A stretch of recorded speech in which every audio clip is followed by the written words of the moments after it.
आज मैं आपको सर्वाइकल के लिए एक एक्सरसाइज बताती हूँ। मेरे घुटनों और सर्वाइकल के लिए बहुत बेस्ट एक्सरसाइज है। इससे हमें अपने घुटनों की भी मालिश हो जाएगी।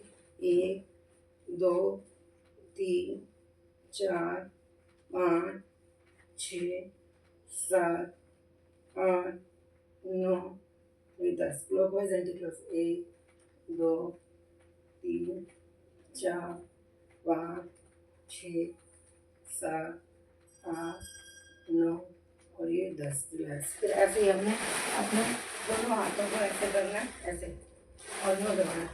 1 2 3 4 5 6 7 8 9 और ये 10। ऐसे क्लॉकवाइज। 1 2 3 4 5 6 7 8 9 और ये 10।